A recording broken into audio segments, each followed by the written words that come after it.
Hi, everyone. Welcome to section 6.4, special types of factoring. My name is Nick Jacobs. I'm your math instructor for intermediate algebra here at Yavapai College, and I will get started here. So a few objectives for today. This is basically special cases of factoring. So we're going to go through some formulas, if you will, related to that. So we have the difference of two squares, factoring perfect square trinomials, factoring the sum and difference of cubes, and then some other special methods in factoring. So let me go ahead and first thing we're going to start off here is a little bit of a recall here. So we all know what perfect squares mean, hopefully. So basically a perfect square is the result of multiplying a number, a variable, or an expression by itself, okay? So we know perfect squares generally, right? 1 squared, 1 times 1 is 1, 2 squared, 2 times 2 is 4, 3 squared, 3 times 3 is 9, etc., right? And then these are some algebraic perfect squares, so with variables, so x squared, y squared, those are examples. A squared, b squared is an example, right? We would just, take ab, right, times another ab. X to the fourth, we would do x squared, and you can put it in parentheses if you want, or just with the dot between, right? And then x to the sixth, right? That would be x to the third times x to the third. Okay, that's actually x to the sixth, because when we multiply exponents, we actually are adding them.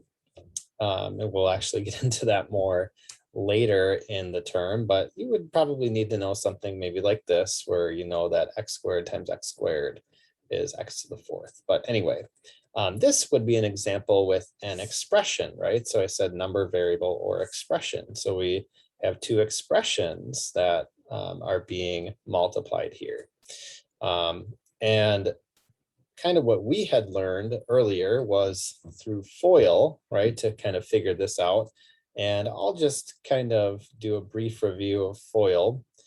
So I kind of taught the other lectures with you, or just the general thought process that you kind of know how to do FOIL. And maybe for some of you, I skipped over that a little bit. So I just wanted to review FOIL again in this example. So without knowing any of these tricks here, with what this would be, just foiling this out. Okay, so I'm going to take the first two terms in each expression, and I'm going to multiply those. So I would have like x times x. That's a times x times x. And then I'm going to take the outside terms. That's where the O comes from. So it would be plus x times 9. And then I'm going to take the inside terms, and that's going to be a minus because I have a negative times a positive. So minus 9 times x.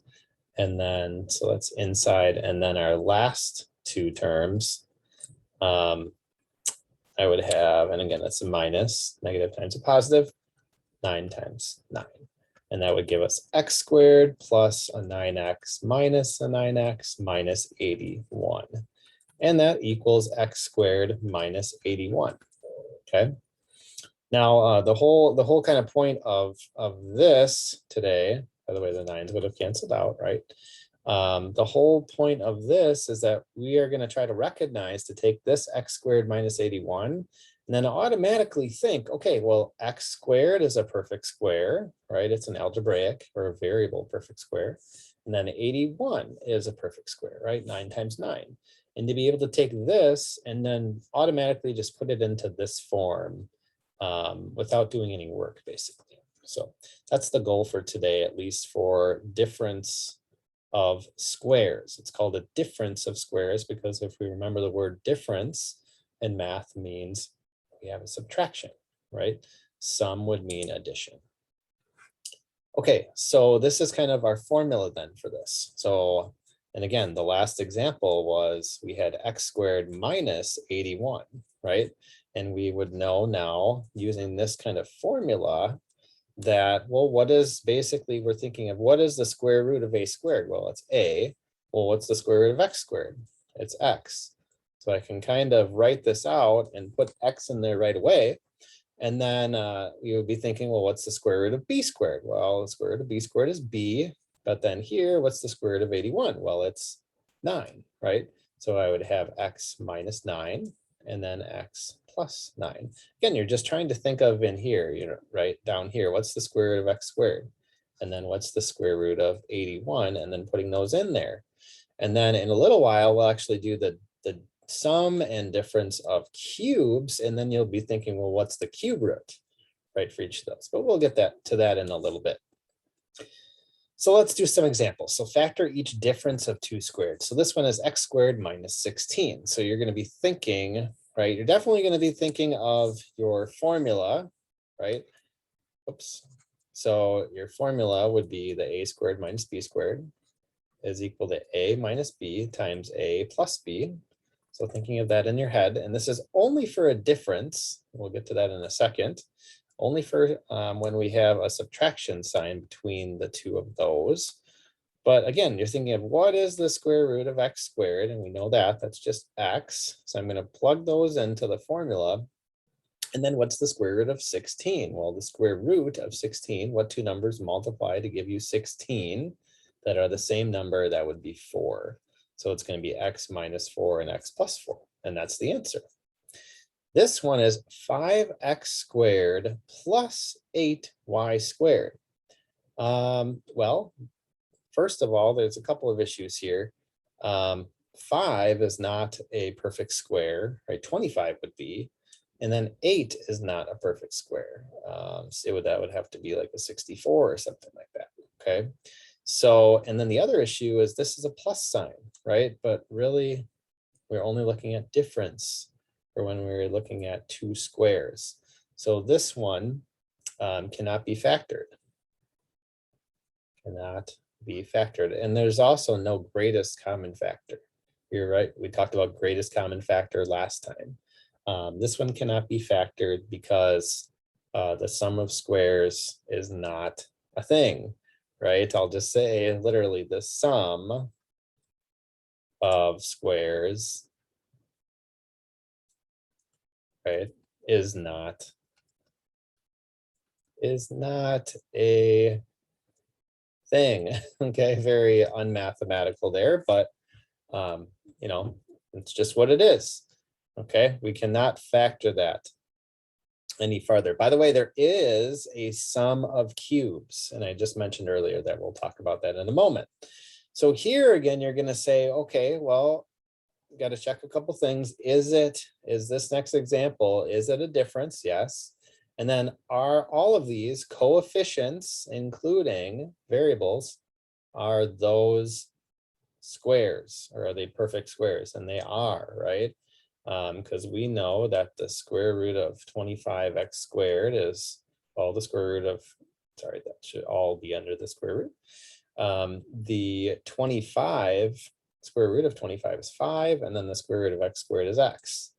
And then for 16y squared, we kind of ignore this negative sign. We don't write negative 16y squared because that we can't do. We can't take the square root of a negative without using imaginary numbers, which we'll get into later in the semester. But the square root of 16 is 4, and then we can also bring out a y, right? Because the square root of y squared is y. So then we use our formula, or now we can just kind of plug this in. So a, if you will, would be the 5x. And then b is the 4y. And it doesn't really matter which one's negative, which one's positive, but we're just going to put the negative first, okay, or the subtraction sign one first, okay. And then we could, right, we could always check this, right? We could always check these by foiling, right? We could FOIL all of this out and see if it equals this, right? And if I did that, well, 5x times 5x is 25x. 5x times 4y is 20xy. Negative 4y times 5x is negative 20xy, and then negative 4y times positive 4y is negative 16y squared. And we notice these two middle ones cancel. So it does check out. So we did that right. Okay, this is our answer. And then below that is, oops, the check. All right, next topic today is perfect square trinomials. So trinomial, right? It's got to be 3 terms. And basically we have some perfect squares in there. Now, we do have some formulas for this. Okay, we could define an A and a B. Okay, so basically how the book teaches it, and this is kind of what these formulas are.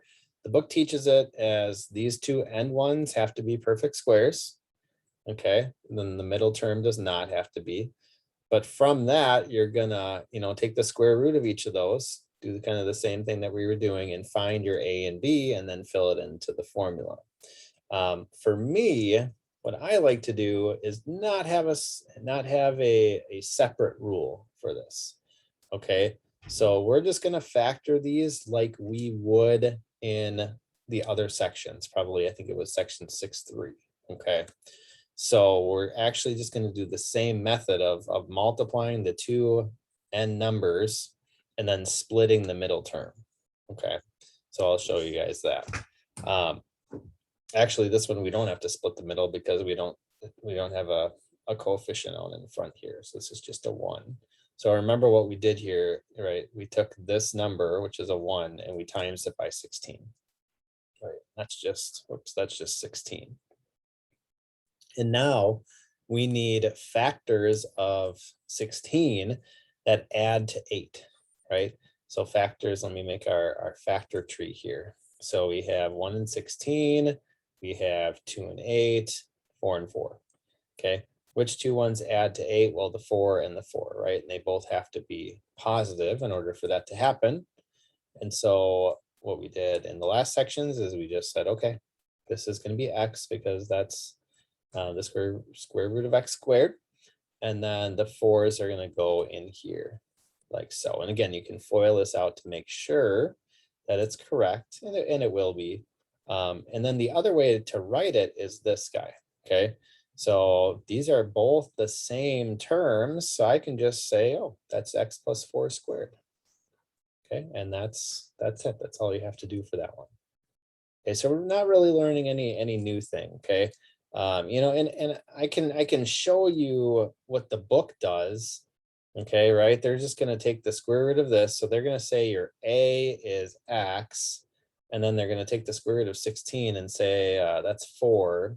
And then they have this, they have this whole thing where it's I don't even remember it, but it's we have the a squared plus 2ab plus b squared, and then they fill it in. They fill it in like that. So they'll say this is x squared plus 2 times, or actually, sorry, they'll just, they say this is equal to a plus b squared, right? So they kind of find your a and the b, and this kind of matches this guy up here, the x squared plus 8x plus 16, and then the a is x and the b is 4. So I mean, if that works better for you, you can definitely do that method. Okay, I just like to try to memorize as little and few of formulas as possible. Okay, that's just me. Okay, if we already have a method of doing something, I'm just going to continue doing that. Okay, and not try to be overly complicated. So this one, this is another one that's going to be your two n1s are perfect squares. So that's how we can kind of recognize it. Okay, that it could be possible. But let's just kind of check. Okay, let's just check to see if this is going to work using our other methods. Okay, so we said before, I'm going to take the 4 times the 9, right? So 4 times 9, I know is 36.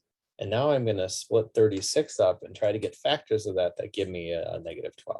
So 1 and 36, 2 and 18, 3 and 12. I can't do anything with that yet. How about 4 and 9? Nope. And then 6 and 6, yes, and they would both have to be negative. Okay, because we know that -6 plus -6 equals -12. So that's how I'm going to do this one. I'm just going to say, I'm just going to break this up into a -6x and a -6x, like we factored before by grouping, and then group these two together. And this might be a little bit more work than, you know, oops, wow, that's that's terrible. Let me erase that. So what I was going to say, this might be a little bit more work than what we did before. Sorry, I just messed up the sign there. I want that to stay positive when I would distribute it. It might be a little bit more work than the book's formula, but at least we don't have to remember another formula. Okay, that's kind of where I'm getting at with this. So let's finish the factoring by grouping here. So out of these two terms, and this is review, right? We did this in another section, but we can take out a 2x from these two, the 4x squared and the -6x. And to get to 4x squared, we would need another 2x. To get to 6x, we would need a 3. And then here I can take out a 3, and I would need a 2x, and I would need a -3. Yeah, 2x, yes. Okay, good. And then, yeah, because we would have needed the original +9. Okay, that's where I was getting a little bit lost there. But then, yeah, these, now we can put them together. So our two factors that are alike are the 2x minus 3's. And it just so happens that I have another 2x minus 3 on the outside there. And I can rewrite that as one expression using the squared sign. So 2x minus 3 squared. Okay. And again, the book is just going to do, and if that works better for you, if you want to do that method, that's perfectly fine. Okay, so their kind of formula for this one goes like this, right? And maybe this does work better, but it's just another formula that you have to know. So, they would just take the two end ones, the 4x squared and the 9, and they would say, okay, let's find a and b. So what is the square root of 4x squared? Well, the square root of, maybe I'll do that in red. The square root of 4x squared is 2x, and then the square root of 9 is 3. Okay, and then they would basically just plug it in here to say that it's 2x minus 3. But the only issue with that is it doesn't always work. Okay, and I'll show you why here on, I think it's the next question. So again, the way the book does it is they take the square root of this guy, which it is a perfect square, it's 2w, and they take the square root of this guy and it's a 7. And then this is a negative, this is a plus. So they think, okay, well, this could be 2w minus 7.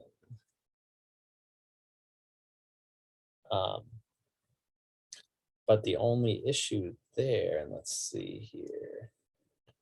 So if I multiply this out, and maybe I don't know, maybe I wanted a different example. I thought this one wasn't going to work for us, but now it's looking like it is going to work. So, oh, actually, no, it's not. So that's why I was like, oh, a little bit hesitant there. So let's FOIL this to check. So we're going to have 4w squared, and then this one would be negative 14w. We have another negative 14w, and then plus 49. So the only issue with this one is what? Well, this middle term would have to be In this case, negative 28. Well, that doesn't work, right? So this is not the answer, okay? This is not correct, right? That doesn't work. So, well, let's try what we had been doing, right? And by the way, I can just give you a little hint, it still doesn't work, okay? But this is how we were checking it before when we ended up with a prime trinomial, right? So we took the 4 times the 49, which is 4 times 49 is 196, okay? And then we would try to find factors of 196 that add to 14. And I could go through, I actually wrote them down because I don't know the factors all that well for this. So 1 and 196 for sure. 2 and 98, excuse me, 4 and 49, 7 and 28, and then 14 and 14. And we notice for that, let me get a drink of water as I'm teaching you guys. We notice for that none of these, and these are all the factors of 196, and you can verify that yourself. But none of these are going to give us negative 14. Okay, so this one is actually not, this is not factorable. Okay, so this is not factorable, or another way to say that here is it's prime. Okay, it's a prime trinomial. Cannot be factored anymore. All right, then let's see how much else do we got. So the last thing for this section is the sum and difference of cubes. So these are some other formulas for us here. So when we have cube roots, and these are formulas that you are going to want to know. So maybe have them, have them on a note card, write them down somewhere, maybe start making yourself a little formula sheet or something like that. So you have these for when we take a test, which will be online. So, you can make yourself a page of notes, right, for the test and have that in there. Heck, you can even have your notebook. Okay, I'm fine with that for your tests. I'm really a strong believer in, you should be able to look back at things and kind of, recall that, and that actually helps your memory to know, oh, well, this is something that I recognize. Okay, so and even if we were in person and this wasn't an online course, I would still let you guys bring in a page or two of notes to your test. So feel free to do that. You don't have to do your test just recalling everything. But here are your formulas for the sum of, so this one's the sum of cubes. Now notice last time we only had the difference of squares, right? So the subtraction one. Well, for cubes, we actually have both a sum and a difference, okay? And it works out. If I were to FOIL this all out on the right side here, that would simplify to a to the third plus b to the third, or a cubed plus b cubed. And in fact, that's actually an exercise that a lot of instructors do. They make people FOIL this out to make sure that, yeah, it does verify to this. So if you want to do that, if you want to just take a times all three of these, and then b times all three of these, and then cross out like terms, it should simplify to this. Same thing with this one. If you FOIL all this out, and really it's not FOIL because you're doing, you're multiplying these to 3 terms instead of FOILing, you're doing the 2, this would verify. But so the formula goes a cubed plus b cubed is a plus b in parentheses times a squared minus ab plus b squared. And then a cubed minus b cubed is a minus b times a squared plus ab plus b squared. Now, one thing that I always tell people you can try to memorize this by is by the word or the acronym SOAP. And that means, and some of you may have heard of that before, but it means same, opposite, and then add a positive. Now, what the heck am I talking about? You've never heard that. Well, it just means that for these two formulas, and this only works for difference or sum and difference of cubes, that whatever your middle sign is, it's going to be the same sign in here, the opposite sign, and then a positive. Okay. My pen just a little tiny bit, so I don't want that to show up in our notes when I post these later. But yeah, we're just going to do the same thing here. So if this is a difference, it's going to be same sign, opposite sign, add a positive. Okay. So just a little thing to try and help you remember those. But let's try to factor these. So when you're factoring sum and difference of cubes, you want to try and recognize, right? Is it a difference of cubes? Is it a sum of cubes? What about sum of squares? What about perfect square trinomials? Well, these are definitely not trinomials. Okay. There are only two terms, and then these it has a cube in it. Okay, so that's your brain is just going to think maybe it's a difference in this or a sum of cubes. Okay, well, it is. And how you verify that is there a perfect cube root of n to the third? Well, yes, there is, right? So the cube root of n to the third is n. It's equal to n. And then the cube root of 27, right? What times what gives you 27? Well, that's just 3. Okay, so in my formula, and again, this is a sum of cubes. Oops, a to the third plus, that should be b right there.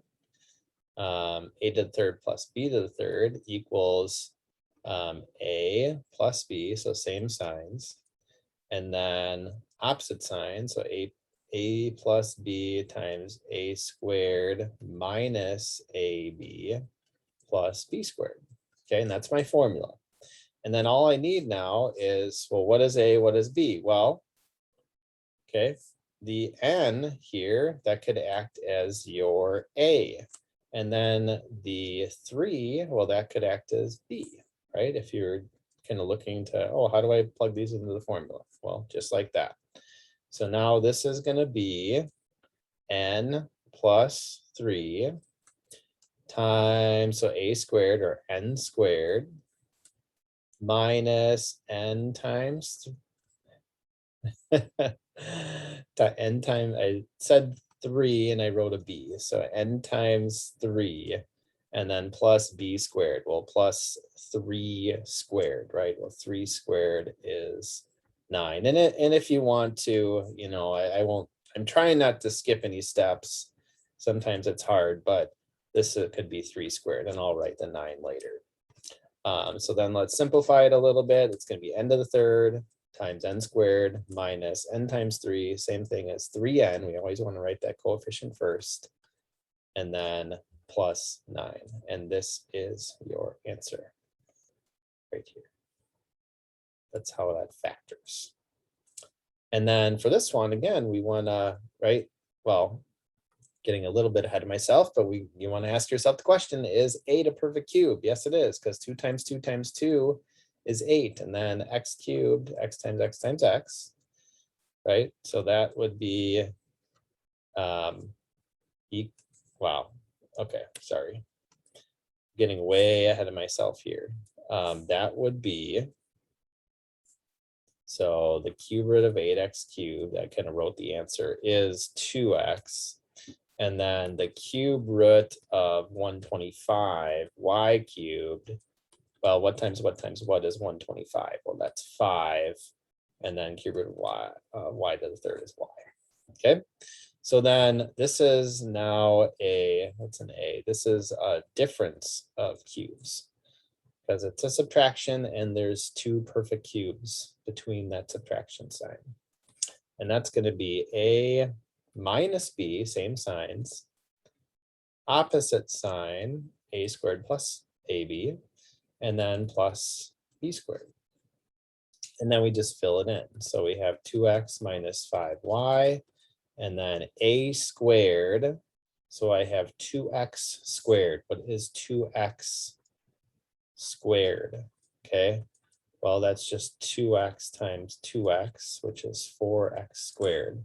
So this one is 4x squared plus AB, so plus 2x times 5y. We'll figure that out in a second. Oops, I wrote a parentheses. I'm messing up today. Sorry, guys. And then plus b squared. Well, what is, right? B is 5y. So what is 5y squared? 5y times 5y is 25y squared. So this is plus 25y squared. And then I can just figure out that middle portion there, 2x plus 5, 2x times 5y is 10xy plus 25y squared. Okay. So everything was the same as the last step except for the 10xy. So good. That is a couple examples on that. Let's see, did I have one more? Okay. Yeah, so this was just the last examples on sum and difference of cubes. Obviously, you'll have some different numbers in there. If it's not making sense, try some examples, look back through the stuff that I just did, okay? And then now, factoring the polynomial. So again, you're trying to recognize, okay, right away, is it a sum of, or sorry, is it a difference of squares? Is it a perfect square trinomial? Is it a sum or difference of cubes, okay? Well, this one, this is a perfect cube. It's a difference, but all this stuff, no. 32 is not a perfect cube. S is not a perfect cube. T squared is not a perfect cube. Okay, so the first things first, all the time, every time we factor, what do? Okay, go back to the previous sections. Okay. The first rule is we need to try and find a GCF. If there's a greatest common factor, or if there's a factor that you can factor out, do it, okay? Well, what is that? So what is the GCF in this case? Okay, well, let's look at the coefficients first. 8 and 32. What could I take out of that? Well, I could take out an 8 because 8 multiplies into both of those. And then I have s to the third and st squared. I can take out a s. I don't really like using s's, but just so happens this one has one in there. So I'm going to factor out an 8s from both of these. So if I take out an 8s from 8s to the third, I have just an s squared left over because those two multiply to give me this. And then keep the sign. I have, if I take 8 out of 32 to multiply to get 32, I would need a 4. I took out an s already, so I don't need that, but then I just need the t squared. Okay. Now I just factored this 8s out, but this thing in parentheses is still, this guy is still a difference of squares. Right? And if we remember how that goes, it's a squared minus b squared equals a minus b times a plus b. So what's the a and the b? When I take s squared, right, and I square root it, what's the square root of s squared? Well, it's just s.